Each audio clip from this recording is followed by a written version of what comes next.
Hola, ¿qué tal?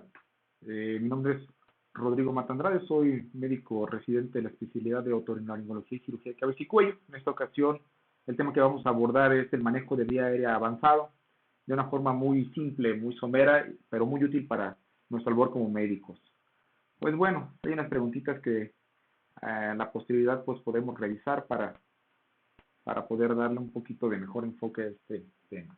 Como introducción es imprescindible tratar todo manejo de vía avanzada desde un enfoque desde urgencias. Entonces, para esto, pues tenemos que basarnos siempre en las guías de la TLS. Son imprescindibles siempre estas guías y no debemos brincarlas por ningún momento. Entonces, pues bueno, aquí en el apartado propiamente del manejo de la vía aérea, pues nos sugiere siempre que un paciente para la prevención de la hipoxemia y que el paciente no sufra daño cerebral, pues es importante mantener una vía aérea permeable y segura, ¿sí? Para tener una adecuada ventilación y pues subsecuentemente una adecuada perfusión, una adecuada hematosis y que nuestro paciente no sufra lesión en los tejidos, sobre todo a nivel cerebral. Pues el algoritmo del ATLS, de manera muy simple, les pongo en color amarillo en el ámbito donde el otorrino pudiera tener una parte hospitalaria dentro de la preparación, es donde nos encontramos, y pues bueno, la revisión primaria, siempre que va a ser en el orden del ABCDE, pues bueno, nosotros tenemos aquí un importante papel para poder controlar esta situación. Pues nunca debemos perdernos siempre cuando actuemos en una situación de urgencias. Vemos, por ejemplo, en la imagen un paciente que tiene pues una importante lesión a nivel facial. Pues bueno, en primera instancia nos podríamos perder y decir que el paciente está teniendo mucha sangre, está teniendo pues mucha lesión a nivel de tejidos blandos, o incluso podemos pensar algo a nivel cerebral y podemos perdernos. Por lo tanto, pues para evitar este tipo de cuestiones, el ATLS es muy directo, ¿sí? Entonces, el ABCDE siempre va a ser mandatorio. La letra A nos comenta de la vía aérea y el manejo de la columna cervical. Hasta que no se descarte lesión cervical, pues podemos brincar a la siguiente letra. Ya dentro de esta misma entidad, que es alguna patología dentro de nuestra vía aérea, pues podemos obtener varias circunstancias donde nos hablen de que está comprometida nuestra ventilación, como cuál pudiera ser, pues cuerpos extraños dentro de la vía aérea, fracturas a nivel del macizo facial, claro, siempre que una fractura, sobre todo mandibular, sea bilateral y que por la atracción de los músculos que se insertan en ella la dirige hacia atrás, pues pueda tener compromiso muy importante de la vía aérea. Fracturas traqueales, pues imprescindible. Esas fracturas que nosotros en otorrino pues valoramos del cuello, las dividimos por áreas, ¿sí? Las más importantes y las que más sintomatología van a manifestarse, pues son las que están en el nivel 2, donde se encuentra principalmente esta protuberancia traqueal, que es la protuberancia laringe, que es la escotadura tiroidea, y que nos pueda traer un compromiso muy importante de lo que es la respiración. Quemaduras, pues es otra de las cuestiones que se manejan en urgencias. Les comentaba que era un abordaje de urgencias, puesto que pues una entidad que comprometa a la ventilación, pues puede involucrar muchas etiologías, sobre todo pues, medicamentos, una anafilaxia, incluso abscesos profundos de cuello, algún neumotórax, atención que esté desviándonos esta tráquea, pues pudieran comprometer esta situación de la ventilación. Pues siempre debemos reconocer los problemas relacionados con traumatismos maxilofaciales para entrar un poquito lleno al tema.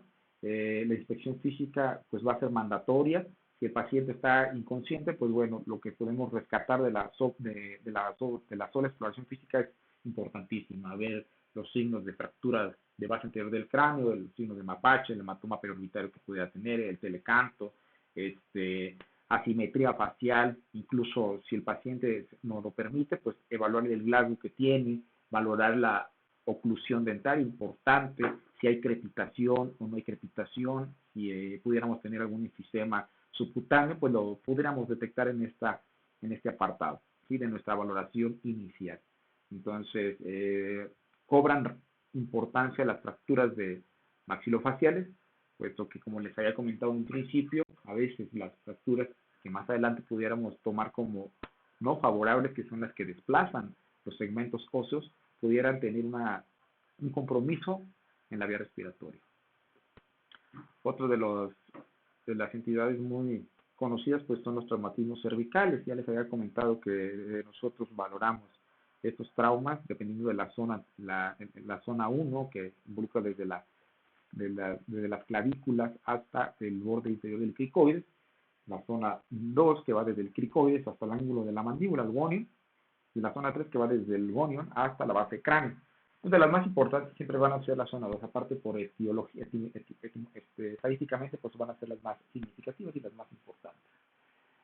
Clasificamos las lesiones de cuello en cerradas, abiertas, y bueno, se dice que la mayor incidencia de fallecimientos por trauma a nivel cervical, pues va a ser la lesión vascular. Entonces debemos siempre tener presente esta entidad, o lesión, como segunda causa, lesión medular. Entonces, por eso es importante, te lo comenta el ATLS, el control del área aérea, sin olvidar el manejo de la columna cervical. Pues bueno, importantísimo tener un amplio conocimiento respecto a la anatomía que se encuentra en el cuello, desde pues, los músculos, desde la inervación, irrigación y las relaciones topográficas que guardan cada una de ellas.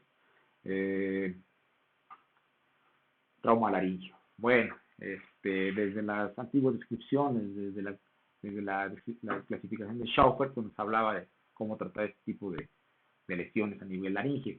Los cartílagos que más van a encontrarse adelante, pues va a ser el cartílago tiroides en forma de escudo, y pues el anillo cricoideo, que es el que a final de cuentas le da el soporte a la laringe. Una lesión a este nivel es funesta, al paciente le va muy mal siempre y cuando pues estén desplazados, ¿no? La principal etiología a nivel del trauma laringio pues es la lesión en tendedero. Es pacientes que se encuentran en moto y que de repente pues se encuentran un lazo o un hilo sólido, pues el nivel al que van a repercutir va a ser a este nivel de la laringe. La triada clásica de la afectación en la laringe pues es la disfonía. Es muy obvio, ahí se insertan las cuerdas vocales, el enfisema subcutáneo, puesto que se está violando esta relación del aire con el tejido celular, y la fractura que vos es palpable, ¿no? Entonces, incluso pudiera haber una disociación laringotraqueal, donde pues al paciente le va a ir súper mal, y son indicaciones de pues una traqueotomía de urgencia. Si la vía aérea está obstruida, pues siempre se va a tratar de hacer un intento de intubación, siempre y cuando pues se pueda palpar las estructuras de manera importante. Si fracasa, pues la traqueotomía, como les estaba comentando. Nunca perdernos, ¿sí? Entonces siempre vamos a tener los 4 pilares básicos de exploración física: la inspección, la auscultación, la palpación y la percusión. Y es lo mismo en este tema. Entonces, pues el paciente, si lo vemos agitado o estuporoso, si vemos una disociación tóraco-abdominal, está en momentos de amplexación, una disincronía entre los movimientos ventilatorios, pues podemos estar pensando alguna situación que esté comprometiendo la ventilación, un neumotórax a tensión incluso, que el paciente esté sufriendo de hipoxemia. Entonces siempre es importante valorar mediante la inspección. La cianosis, pues es algo que no queremos que ocurra. Sin embargo, cuando ya esto está sucediendo, pues es un signo de aparición tardía, y que pues al paciente lo tenemos que tratar de manera inmediata. Valorar siempre al momento de auscultar los sonidos anormales. Y pues damos estridor, pues podemos inferir a qué nivel se encuentra la lesión. Un estridor inspiratorio, topográficamente nos vamos a situar en la epiglotis o supralaringe. Un estridor inspiratorio, pues lo podemos localizar más fácilmente por debajo de la laringe, sobre todo en la tráquea. Palpar, importante, ¿sí? La tráquea que se encuentra central, que no se encuentre desviada, que se encuentre la relación laringotraqueal respetada, ¿sí? De igual forma, pues en el momento de la palpación, no nada más las estructuras, sino la pulsación de las carótidas, que debe de ser homócrata y sincrónico. Bueno, de manera rápida, en un servicio de urgencia podemos tomar este acrónimo que nos marca el ATLS, el limón, ¿sí? Sin embargo, ya en el labor como anestesiólogos, ellos utilizan una cosa más sofisticada, que es el índice de predicción de vía aérea difícil, que va a valorar varias cosas. Pero pues con esto nos basta. El mirar siempre al paciente, si nos encontramos frente a un paciente que tenga alguna cronocinostosis, que su lengua esté agrandada, que tenga macroglosia, que tenga micrognatia el paciente, incluso que tenga cicatrices, que tenga un mentón corto, el cuello ancho, que esté obeso, pues vamos a encontrarnos siempre frente a un tipo de, de vía aérea difícil, ¿verdad? Y vamos a investigar la regla de los tres, ¿sí? Hablamos de los tres en cuestión de la medida de los dedos. Normalmente se dice que la distancia o la medición vertical, que es la distancia que existe entre el borde incisal de los superiores con respecto a los inferiores, pues debe de ser de 3 dedos, ¿sí? Una apertura normal de 4 a 6 centímetros, es lo que la literatura nos comenta. Para que se tenga esto presente, el paciente debe tener la condición de que no sea edéntulo, ¿verdad? El otro 3, pues es la distancia tiromentoniana, que pues es la distancia que se encuentra, como vemos aquí en la imagen, desde la sínfisis mentoniana hasta el escotador external. De igual forma debe de ser mayor a 3 centímetros, de 3 dedos, para que el paciente tenga una intubación fácil. Este es el llamado papel Aldrete, que los anestesiólogos nos hacen alusión. Y los 2 dedos, que alude a la distancia entre el borde superior del cartílago tiroides con la base de la boca. La observación, pues bueno, prácticamente redunda en lo que es la letra A. Vamos a ver si el paciente está obeso, eso es lo que nos alude. Y pues el cuello, importante valorar el cuello, ¿sí? Si este paciente se encuentra con un cuello muy redundante, ese panículo adiposo muy graso, que tenga un cuello corto, que tenga alteraciones a nivel de la columna cervical, el paciente mediante la exploración física, que padezca de una enfermedad seropositiva, como artritis reumatoide, o que tenga Down, pues es muy imprescindible tener esto presente para ver que pudiera tener alguna complicación al momento nosotros de maniobrarlo, ¿verdad? Y que no nos esté causando algún síndrome de Grisel. El Malampati, que es otra de las iniciales de nuestro acrónimo, bueno, va a tener una correlación muy de la mano, muy estrecha con el CORMAC, que es pues la visualización prácticamente de la glotis, ¿no? Entonces, un Malampati 1 alude a que podemos visualizar cuando una persona tiene una apertura oral con la protrusión lingual, los pilares amigdalinos en toda su extensión, los anteriores, la fosa amigdalina, así como la paladar blando, el duro y la orofaringe. El clase 2 pues solamente nos alude a que pues se va a valorar de manera parcial lo que es la úvula, la Malampati 3 pues paladar blando, y el Malampati 4 solamente se visualiza el paladar duro. Entonces, si vemos la correlación que guarda con el CORMAC, pues es muy igual, ¿no? Malampati 1, CORMAC 1, Malampati 2, CORMAC 2, y de esta manera podemos tener una sensibilidad al momento de intubación. Dice que la sensibilidad que tiene un Malampati pues, no es muy adecuada, ¿sí? Más o menos un 50% es la sensibilidad que tiene la correlación del Malampati con el CORMAC. Entonces, por eso los anestesiólogos se valen más del índice de predicción de vía aérea difícil, que involucra pues prácticamente estas características.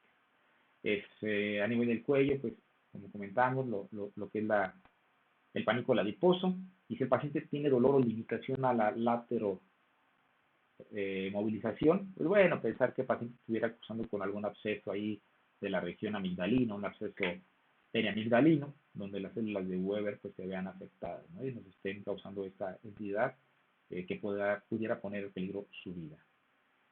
¿Cómo vamos a definir una vía aérea definitiva? Pues siempre que coloquemos un tubo dentro de la tráquea, sin más, ¿sí? Un tubo colocado dentro de la tráquea con un balón inflado, conectado a un sistema ventilatorio que le vaya a suministrar el oxígeno, y que este tubo pues esté asegurado mediante alguna fijación. Esa es la definición de una vía aérea definitiva, ¿sí? Las indicaciones para tener una vía aérea definitiva pues son las que vemos aquí en la diapositiva. La apnea, el paciente obviamente está en apnea, pues hay que intubarlo, pues hay que tener las medidas indispensables para que el paciente ventile y por lo tanto pudiera tener una hematosis adecuada. Imposibilidad de mantener la vía aérea permeable por otros medios, es otra indicación. La necesidad de proteger la vía inferior de aspiración, también compromiso inminente de vía aérea, por ejemplo la inhalación que veamos ahí en las vibrisas, carbón, pues es una indicación. Un Glasgow severo, que es por debajo de 8, pues también es mandatorio, ¿sí? este, o imposibilidad de mantener alguna adecuada oxigenación por medio de una máscara de oxígeno suplementario. Entrando un poquito de lleno a lo que es el manejo de vía aérea, pues tenemos dos fuentes para poderle proteger la vía aérea a nuestro paciente. Por una parte está una actuación quirúrgica y por la otra está una actuación no quirúrgica. Dentro de las no quirúrgicas, pues es la intubación que acabamos de comentar. Y puede hacerse por dos medios, ¿sí? A través de la boca, a través de la nariz. Y las indicaciones, pues, de cada una son muy particulares. Si tenemos alguna fractura del tercio medio facial o una traumatismo maxilofacial, pues se prefiere una intubación nasotraqueal, ¿sí? Orotraqueal, por el riesgo que pudiéramos tener al hacer una nasotraqueal de irnos hacia la base craneal anterior. Pero esas son las dos opciones que tenemos. Siempre que se tenga la oportunidad de hacer algo no quirúrgico, pues pudiéramos tenerlo. De las quirúrgicas, pues existen varias, ¿sí? Sin embargo, pues aquí yo les traigo las tres que pues son más utilizadas, que es la cricotiroidotomía, no es más que la apertura de la membrana cricotiroidea, y la traqueotomía abierta, ¿sí? Son las dos más empleadas. Existen pues muchas otras, como les comentaba, la traqueotomía percutánea, que pues bueno, se ha venido últimamente empleando con mayor frecuencia. Sin embargo, pues las que les comento previamente son las más realizadas. Bien, pues para la intubación, ¿sí? Tenemos una intubación orotraqueal, pues tenemos una secuencia de intubación rápida. Estos son los pasos a seguir cuando nos encontramos frente a un paciente que requiere de manera inmediata la aseguración de la vía aérea. Pero oxigenar al paciente con oxígeno al 100%, se sugiere hacerlo por unos 5 minutos, ¿sí? Esto va a depender del paciente, si es niño, si el paciente tiene neumopatías, pues bueno, podemos esperar un poquito más, pero mínimo 5 minutos. Aplicar presión sobre el cartílago cricoides, esta maniobra nos va a permitir, al momento de hacer la laringoscopía con el laringoscopio, las hojas de Macintosh, pues bueno, visualizar lo que es el rima glotis, la glotis, de una manera más precisa.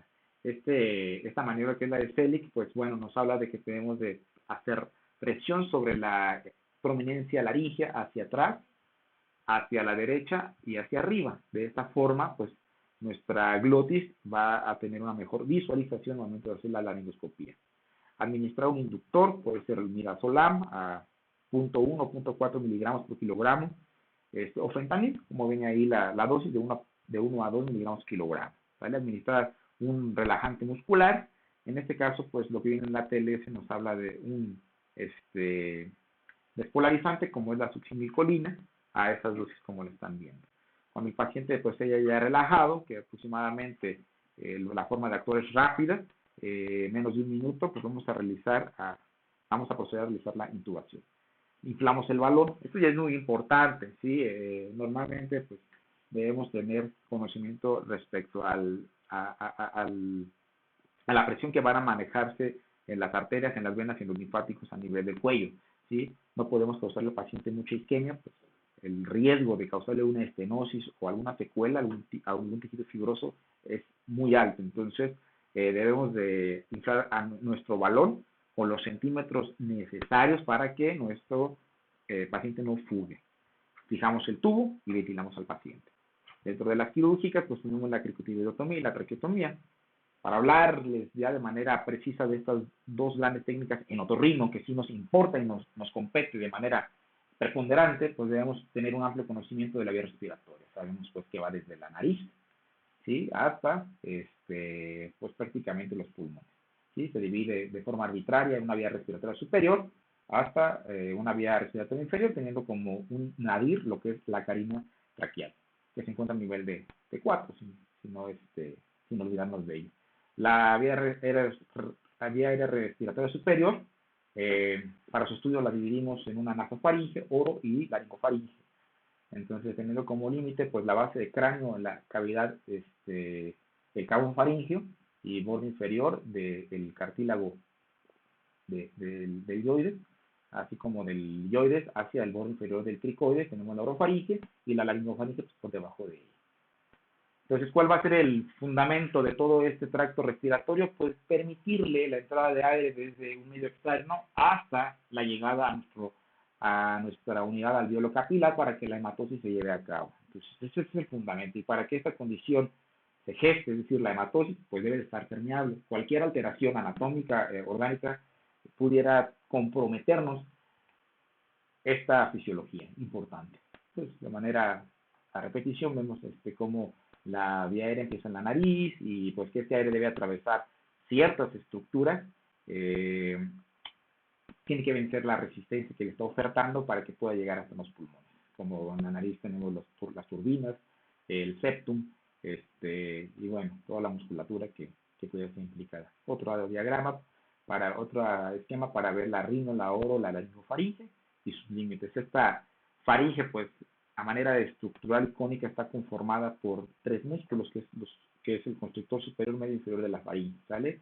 Y mediante sus entrecruzamientos, pues van a dejar hiatos para el paso de ciertas estructuras, sobre todo vasculonerviosas. Y bueno, en el caso del hiato medio, pues el paso del tendón del músculo estilofaríngeo. La laringe, pues es mandatorio conocerlo, ¿sí? Este sistema fibrocartilaginoso que va a suspender prácticamente nuestra vía respiratoria, pues está conformado por 9 cartílagos, de los cuales pues 3 son pares, 3 impares, y al decir de los impares, pues la escotadura tiroidea, el tiroides, el cricoides, el único anillo como tal, que forma una circunferencia de 360 grados, que está cerrado, sobre todo más fuerte en su parte posterior, y pues la epiglotis, que va a conferir a modo de protección el paso del bolo y proteger nuestra vía aérea para que no haya aspiraciones. Entonces, ¿qué debemos conocer de ellos? Pues bueno, un poquito de referencia, sobre todo esta membrana que se encuentra por arriba del cartílago tiroides, por debajo del hueso tiroides, que es la membrana tiroidea. ¿Sí? La membrana tiroidea, pues no confundirla con la cricotiroidea, donde se hace la cricotirotomía. ¿Y qué debemos de relevar en esta membrana? Pues que por ahí pasa el ramo interno del nervio laringio superior, ¿sale? Que le va a dar la inervación sensitiva por arriba de la pues es un poco de anatomía. La idea que se va a instalar superior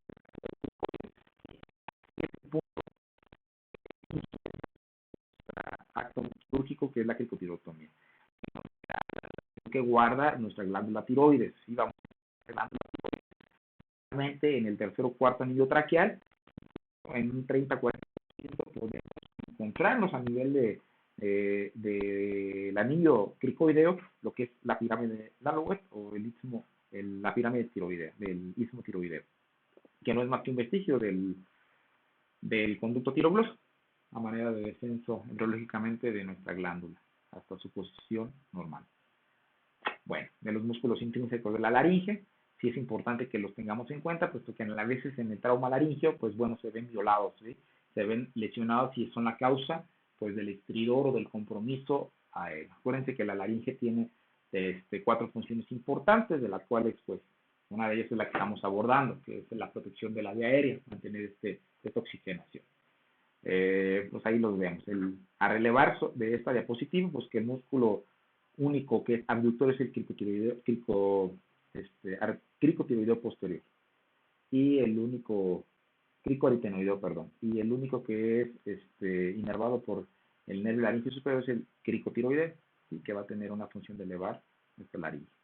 En este esquema, pues vemos el recorrido, nuestro laringio recurrente. Les comentaba que es muy importante tener conocimiento vasto de la anatomía del cuello, y vemos que este nervio corre después de que sale por el foramen del vago, ¿sí? Que es el yugular, junto con el 9 y el 11, par craneal, tiene un recorrido de unos 3 centímetros, y bueno, se encuentra con el ganglio del vago superior, y de ahí pues van a emerger sus 3 ramos del vago, que es pues el laringio recurrente, el superior, y el ramo faríngeo del nervio vago, ¿sí?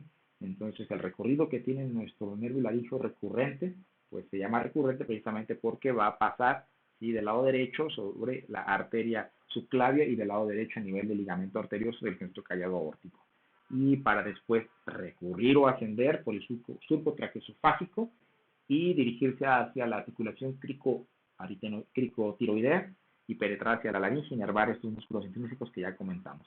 Entonces es importante saber esta relación que guarda. La laringe propiamente se divide en una una glotis y una subglotis.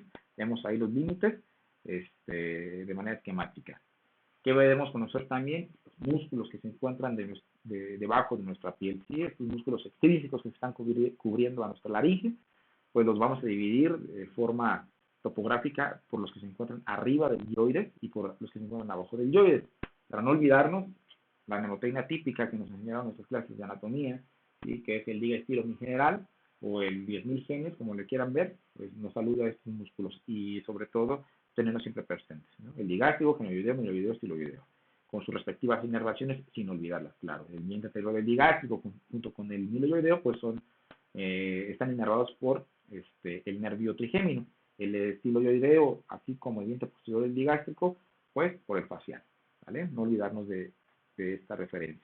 De los infraioideos o los músculos cinta, y aquí hago mucho hincapié, pues es una pregunta muy frecuente en nuestro actuar como otorrinos. ¿Cuáles son los músculos cinta? ¿Cuáles son los músculos que vamos a extender a hacer la tráquea? Pues son estos, ¿no? Y la otra mnemotécnica, para no olvidarnos, es el hombre está tirado, ¿sí? El esternoioideo, esternotiroideo, tiroideo y el esternotiroideo. No olvidarnos de estos músculos, ¿vale? Que se van a insertar en el hueso hyoides y pues van a tener un descenso hasta la inserción del nombre al cual están aludiendo. Bueno, y la inervación de estos músculos cinta, pues una vez me adelanto, están dados por el asa del hipogloso, sin olvidarnos de ello. La tráquea, pues este tubo que va a comunicar la laringe en la parte superior con los bronquios principales de hecho izquierdo en la parte inferior, es una estructura que va a tener características especiales en los adultos y en los niños y que hay que comprender. Mide aproximadamente en los adultos unos 13 a 15 centímetros, está conformado por tejido cartilaginoso y tejido fibroso, o tejido conectivo. Estos cartílagos no van a estar sellados en su parte posterior, es decir, en vez de ser anillos como tal van a ser arcos, en su parte posterior no están cerrados. Consta aproximadamente de 15 a 20 anillos traqueales y que es importante pues que la dirección que va a guardar no va a ser vertical, ¿sí? Va a tener una dirección en un plano sagital desde anterior hacia posterior en sentido cefalocaudal. Entonces, conforme más va creciendo un individuo, se va acentuando más este sentido, o sea, va a ser con un ángulo más agudo. Bien, los músculos de la respiración importante, hay que tenerlos en cuenta, puesto que cuando se ven violados, se ven alterados, pues van a tener un compromiso a nivel de la ventilación. Sobre todo en el típico ejemplo de un bullet costal, un neumotórax a tensión, pues pudiéramos tener injerencia de este nivel, incluso una lesión a nivel cervical desde C3, pues que nos esté comprometiendo un músculo frénico, pues, nos está alterando nuestra mecánica respiratoria. Entonces esta diapositiva nos sirve para recordarlos, los músculos principales de la respiración es el diafragma, ¿sí? Tenemos también músculos accesorios como son los escalenos, los intercostales que nos ayudan a respirar.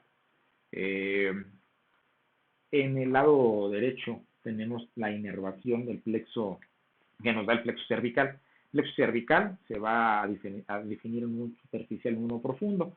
La cuestión más profunda es la cuestión motora, ¿sí? Así como la mayoría de los nervios.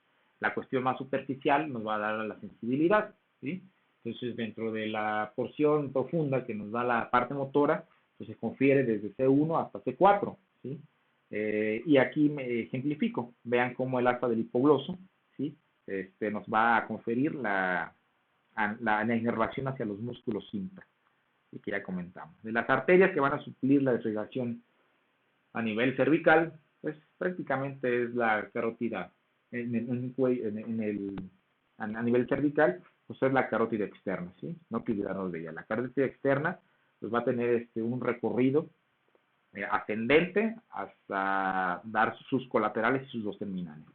Entonces, esta también es pregunta muy acentuada en nuestra carrera. ¿Cuáles son las ramas de la carótida externa? Pues en orden sabemos que son la tiroidea superior, la faringe ascendente de la lingual, la facial, la auricular posterior y la occipital y sus dos terminales, que es la maxilar interna y la temporal superficial. Entonces, estas son de las ramas importantes que tiene la carótida externa.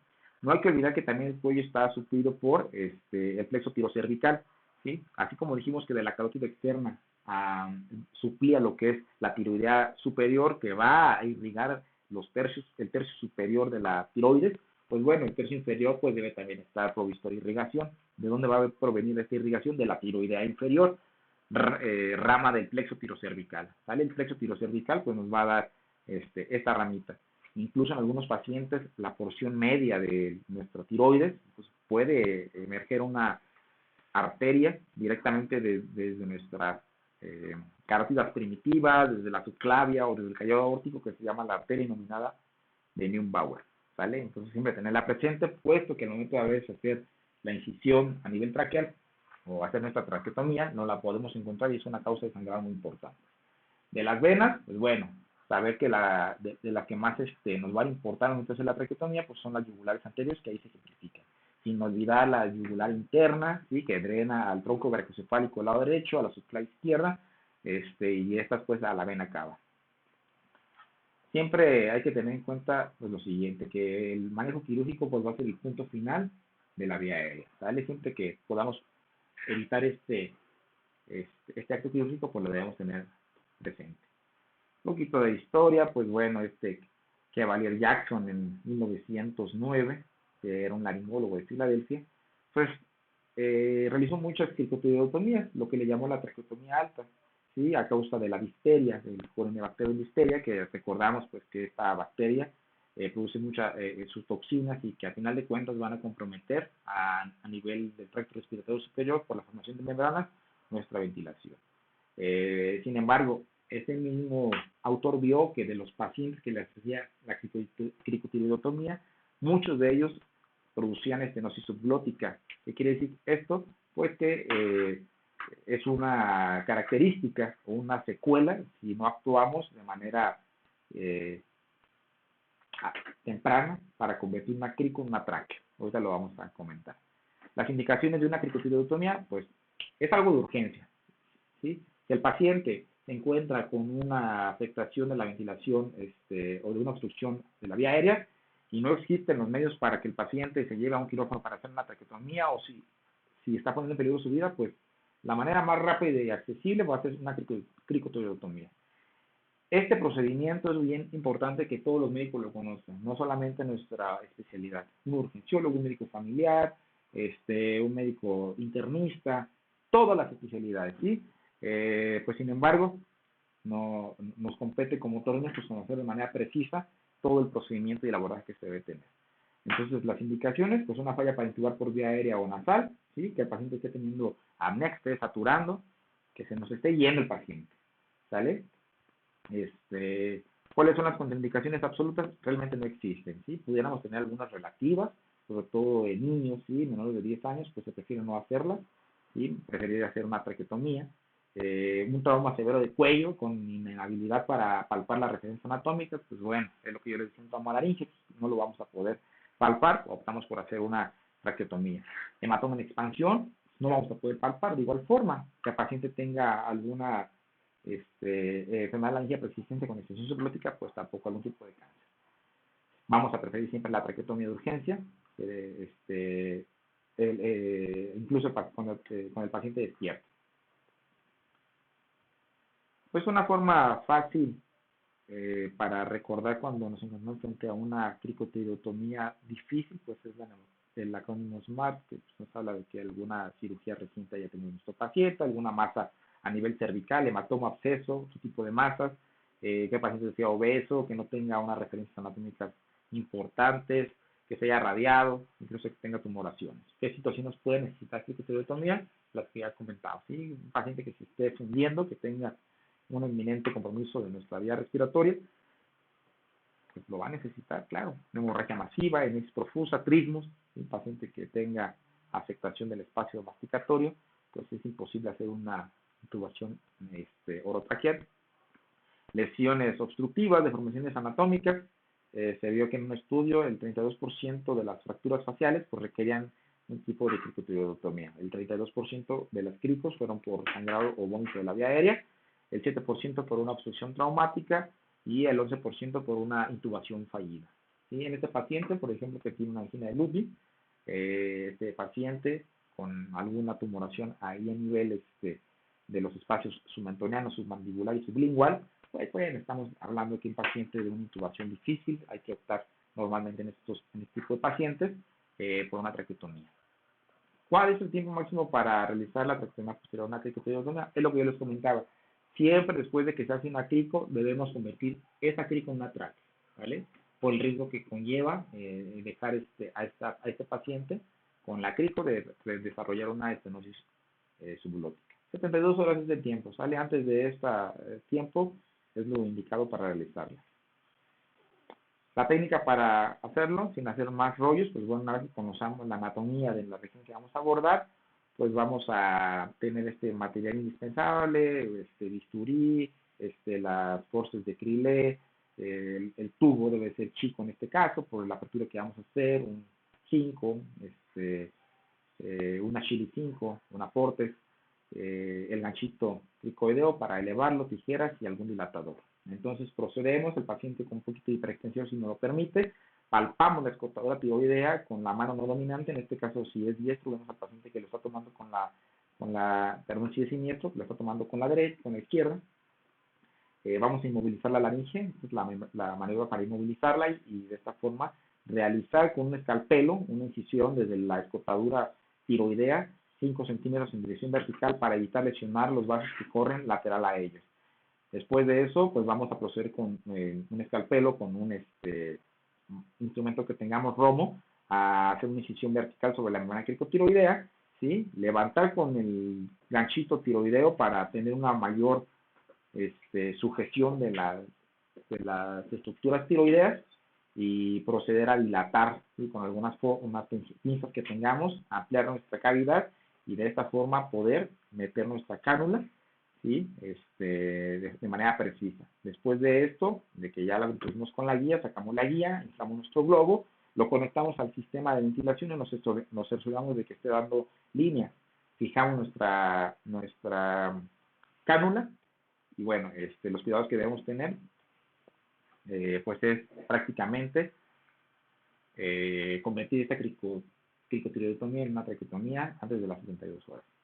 Otra de las cuestiones que pudiéramos tener como acceso, pues es la cricotiroidectomía con aguja. Realmente, pues si tenemos a la mano el instrumental, pues procedemos mejor a hacer una cricotiroidea convencional. Pero la aguja nos va a permitir tener un tiempo aproximado de 1 hora, ¿sí? No más de 1 hora, para que el paciente pueda ventilar antes de que empiece a desaturar, ¿sí? ¿Cómo vamos a hacer este tipo de abordaje? Pues tenemos que alinear nuestros 3 ejes, el eje oral, el faríngeo, el laringio, ¿sí? Para poder de esta forma tener un mejor acceso. Colocamos nuestra aguja a unos 45 grados, en la membrana cricotiroidea incidimos, realizamos aspiración, vemos que no estemos frente a algún vaso y bueno, pues ahí dejamos nuestra jeringa, nuestra aguja, perdón.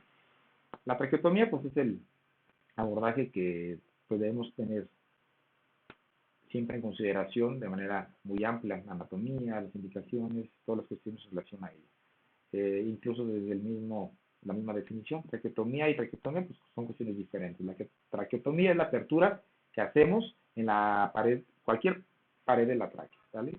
Y la traqueotomía pues, es la formación del estoma, suturando esta apertura a la piel, ¿sí? Puede ser en quirófano, es lo que se recomienda, o en la cama del paciente en náusea. Realmente, si tienen los medios, pues hay que evitar hacerlo en cama, siempre con las medidas pertinentes para que no se nos complique. Previo a la realización, colocar un rocier, para de esta forma alinear estos 3 ejes que comentamos. Antes de la cirugía, pues se prefiere pintar las líneas, las estructuras anatómicas, el yoides, el tiroides y el cricoides, ¿vale? Los límites que vamos a tener de forma lateral, pues sabemos que es el esternocleidomastoides y estas estructuras que acabamos de comentar. Las indicaciones son muchísimas, ¿vale? Aquí solamente les comento algunas. Obstrucción de la vía aérea, ¿vale? Por paciente está manifestando estridor, falta de aire, retracciones toracabdominales, torácicas, apnea del sueño es otra indicación, parálisis bilateral de las cuerdas vocales, siempre y cuando se encuentren en aducción, cirugía previa del cuello con traumatismo en la garganta, irradiación del cuello, una intubación prolongada, algunos libros nos la comentan arriba de 2 semanas, otros 12 días, otros 18, otros 21, entonces, pues bueno, dependiendo de la literatura, van a saber que la intubación prolongada pues va a cambiar en este contexto. Inhabilidad del paciente en el manejo de secreciones, siempre un manejo de secreción adecuado se realiza mediante una traqueotomía. Dificultad de la ventilación aislada, dificultad para decanular al paciente, pues bueno, estas son algunas indicaciones. Para realizarla, pues tenemos dos vertientes, una actuación de urgencia y una electiva. La de urgencia, pues es el paciente que, como su nombre lo dice, debemos hacerla ya, ¿vale? La incisión que vamos a optar por realizar va a ser vertical, al igual que una crico, para evitar lesionar los vasos que corren de manera paralela a la tráquea. Tiene menos probabilidad de encontrar estructura, lo que ya comentamos, va a realizarse desde el borde inferior del cricoides hasta 2 o 3 centímetros en su longitud, desde el manubrio external al cricoides, y se realiza con una hoja 15. La electiva, pues, va a ser en forma horizontal, se dice que 2 través de dedo por arriba de la escutadura del cuérculo torácico. Normalmente se hace de 2 o 3 centímetros de ancho a nivel del segundo anillo traqueal, 1 centímetro abajo del cricoides, también se realiza con hoja 15. Ahí vemos de manera esquemática cómo son los dos tipos de incisiones, una vertical y una horizontal, ¿sí? Sabemos que se va a realizarse ya a nivel traqueal, a nivel del segundo o tercer anillo traqueal, que ahorita la vamos a comentar. La técnica quirúrgica es la que sigue. Vamos a incidir la piel con nuestra hoja 15, tejido subcutáneo. Se va a dividir verticalmente el rafe medio de la fascia cervical profunda, ¿sí? La capa media que va a envolver estos músculos cinta que ya comentamos, ¿sí? Se forman en la capa muscular de la fascia cervical profunda, la fascia media de la fascia cervical profunda, de esta forma evitando lesionar a pues, estructuras vasculares, dividir los músculos cinta por rafe medio, lo que ya comentamos, hasta llegar al istmo tiroideo. Es bien importante que sepan lo siguiente, ¿sí? Pues debajo de los músculos cinta, una vez que llegamos casi llegamos a la tráquea, vamos a encontrar la tiroides, ¿sí? Eso es lógico, porque esa es su situación anatómica. Se recomienda, siempre que sea posible, pues retirarla de nuestro campo quirúrgico. Sin embargo, si no es así, se prefiere cortarla, ¿sale? Por el istmo y suturarla, ¿sí? Puesto que luego a veces tratamos de retraerla tanto que al momento de ya colocar nuestro tubo y dejar caer la tiroides, va a descansar sobre el tubo, ¿sí? La tiroides, y esta va a ser una causa de sangrado de forma inmediata. Entonces, si no la encontramos y la retracción es muy importante, la que tenemos que hacer para evitar lesionarla, la debemos mejor de cortar. Bueno, entonces ya llegamos a nuestra fascia, a nuestra tiroides, la cortamos o la retraemos. Después ya tenemos la fascia pretraqueal, que pues, hay que hacer una disección roma, ¿sí? Y de esta forma exponer adecuadamente los anillos traqueales. Como ya comentamos, siempre debemos tener una comunicación muy adecuada con el anestesiólogo antes de entrar o incidir nuestra tráquea. Vamos a desinflar el globo.